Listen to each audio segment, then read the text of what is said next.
Module 3, chapitre 2, on va aller voir les différentes possibilités qui s'offrent à nous en matière d'étalonnage de fichiers log. Avant toute chose, rappelons-nous que tout dépend bien évidemment du contexte dans lequel on va travailler notre image, hein. Euh, notre input color space, notre timeline color space et notre output color space.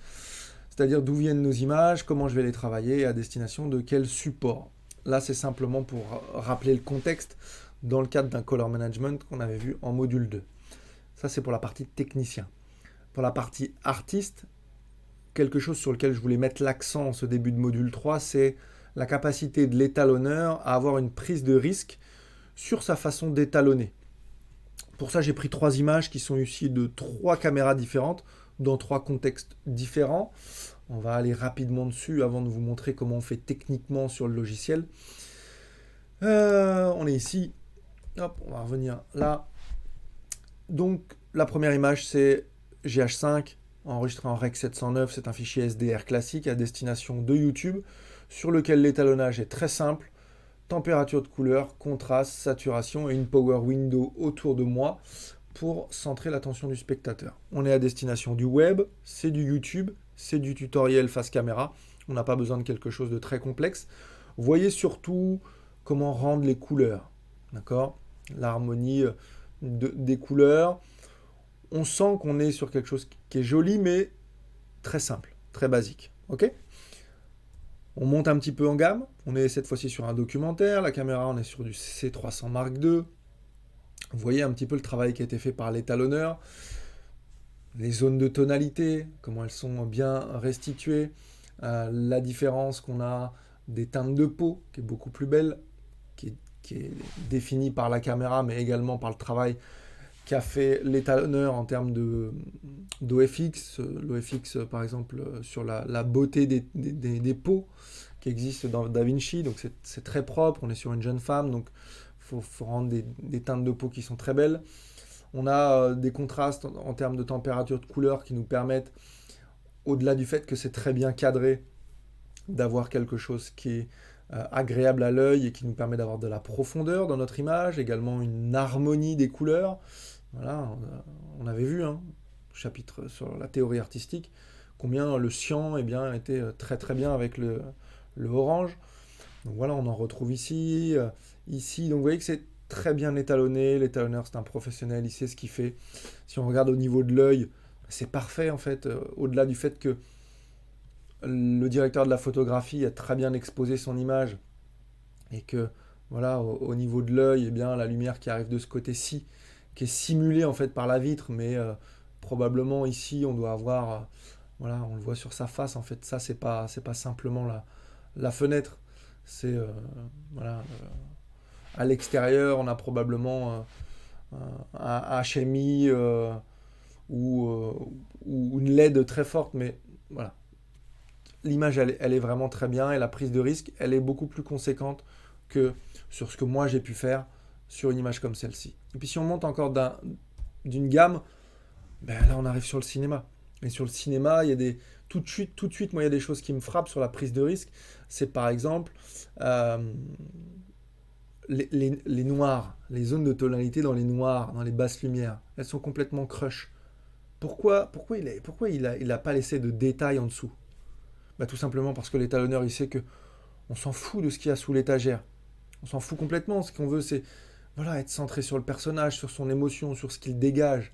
Pareil dans les hautes lumières ici. Bon, on sait que c'est des néons, mais il y a plus d'informations. Donc, la différence entre les étalonneurs professionnels et amateurs, c'est que ils n'hésitent pas à pousser leur image pour voir comment elle va pouvoir être rendue.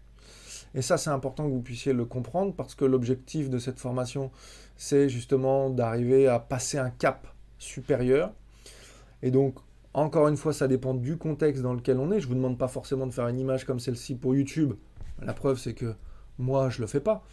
Mais c'est simplement de comprendre qu'il existe une prise de risque et que, bah, à partir du moment où vous avez intégré cette prise de risque dans vos images, bah, vous voyez que ça rend quelque chose dont l'œil est habitué finalement.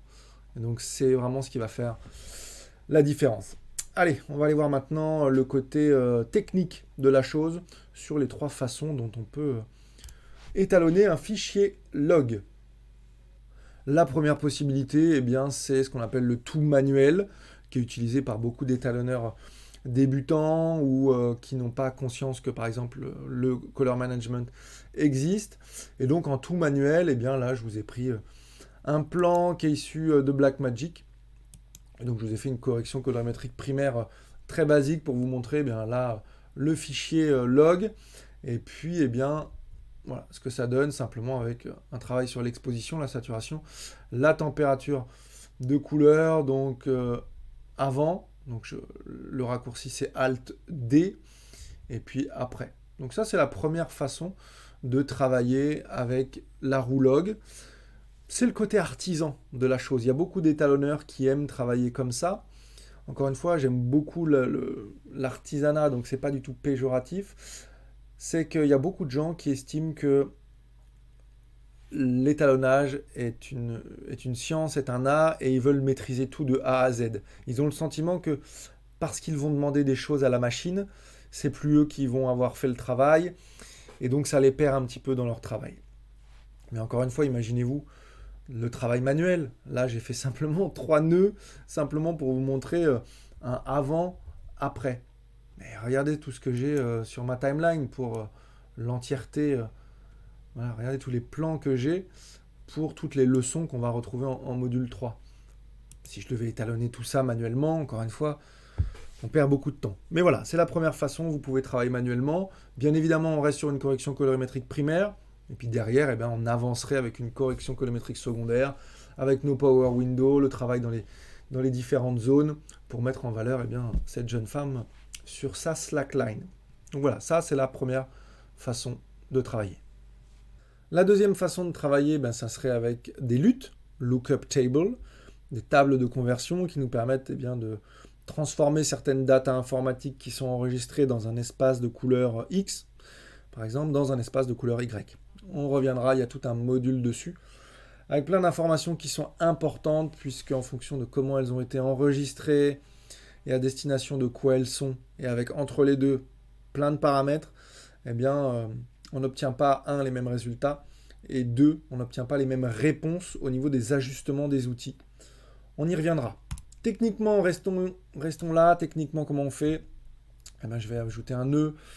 Deux possibilités. La première, d'aller ici dans LUT, à gauche, en haut. Je clique dessus, et puis j'ai accès aux différentes LUT natives dans DaVinci. L'avantage ici, c'est que j'ai une prévisualisation. Si je passe dessus, vous voyez, sur mon viewer, je vois ce que va me donner la LUT. OK ? J'enlève, je peux venir directement sur le nœud, le sélectionner, faire un clic droit et avoir accès à LUT. C'est exactement la même chose, ce sont les mêmes. Je vais donc aller dans Blackmagic Design, puisque je sais que c'est un fichier Blackmagic. Et là, je pourrais sélectionner celui qui correspond à mon fichier. Je sais que c'est un génération 5. Donc, je pourrais décider eh bien, une LUT qui le transformerait de mon génération 5 film en vidéo. Ok, je le fais, ça nous donne quelque chose qui est assez contrasté, on le voit dans les zones. Ici, au niveau des arbres, on le voit dans les cheveux. Voilà, où on commence à perdre des détails.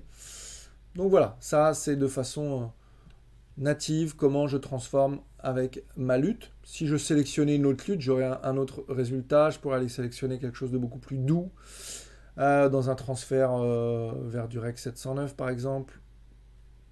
Celui-ci.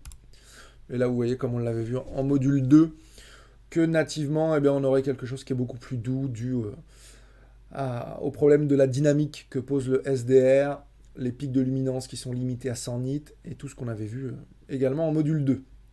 Donc voilà, vous auriez votre LUT de base en entrée et puis après, libre à vous de rajouter eh bien, le nombre de nœuds que vous souhaitez pour pouvoir eh bien, ajuster votre image et faire en sorte que votre projet corresponde à votre vision artistique. Ok, ça c'est la façon numéro 2. Il y a certaines datas informatiques qui sont calibrées dans votre LUT qui ne vous permettent pas certaines actions. On y reviendra au module. Mais on a une possibilité de travailler le fichier d'une autre façon qui est pour moi est sensiblement la même avec, je dirais, un petit peu plus de latitude. Donc entre ici le positionnement d'une LUT et ce qu'on verra en dernier, le color management, vous trouvez eh bien, le caméra raw. Mais pour moi, c'est le caméra raw et la lutte, on a mathématiquement, en tout cas, il y a des choses qui sont enregistrées de la même façon. Simplement, le caméra raw vous offre une latitude un peu plus élevée. Et pour ça, il faudrait passer ici de dématricer avec projet à dématricer avec plan pour retrouver les fonctionnalités. Donc là, on pourrait appliquer la lutte, mais ça servirait à rien d'arriver jusqu'ici pour appliquer la lutte. Ou alors, eh bien, on pourrait, je sais pas, changer les ISO, par exemple. Voilà, ça travaille en direct. Hein. On pourrait augmenter un petit peu la saturation pour voir ce que ça nous donne sur notre image. Ok. On pourrait diminuer si on voulait quelque chose d'un petit peu plus qui nous symboliserait le matin. Et puis on travaillerait sur notre lumière, les basses, le blanc, le noir. Des choses qui nous sont accessibles de la même façon qu'on l'aurait fait en manuel, de façon old school, avec ici notre roue colorimétrique. Ok, ça je vais remettre à 0. C'est une deuxième façon de pouvoir travailler, un peu équivalente avec un peu plus. Et la troisième façon, ben, vous connaissez mes préférences pour le color management. Donc là, on va aller très rapidement parce que c'était l'objet du module 2. Hop, custom. On est sur du génération 5. Pas vidéo 5, mais génération 5 film. Il est ici. Je vais prendre ici quelque chose de l'ordre du DaVinci White Gamut. Et puis, je vais rester sur une sortie SDR en Rec 709. J'enregistre. Et là, vous voyez que eh bien, il a retrouvé ce que j'avais fait tout à l'heure. C'est-à-dire que j'ai mon génération 5. D'ailleurs, je vais le remettre avec projet. J'ai bien mon design film avec génération 5. Donc, on retrouve le même niveau de contraste. Vous allez me dire, bah ouais, mais à quoi ça sert, Greg? Pourquoi tu fais le color management alors qu'avec la lutte, j'ai juste à l'appliquer? La lutte ne vous permettra pas, vous allez être bloqué à certains niveaux d'information, comme on l'avait vu au module 2, sur tout ce qui est les zones de transition, sur la façon dont vos outils vont réagir, et vous n'allez pas pouvoir du tout faire la même chose. D'accord? Là où le color management, on avait vu qu'on a des possibilités d'entrée, en middle, en sortie, c'est beaucoup plus intéressant. Voilà, moi en tout cas c'est ma préférence. À vous de voir, maintenant que vous connaissez l'ensemble de tout ça, de voir quel est le workflow que vous voulez adopter en fonction du type de projet et de la vision artistique que vous avez. On va aller maintenant au chapitre suivant où on va aller voir l'utilisation de cette petite roue là, le HDR, comment on s'en sert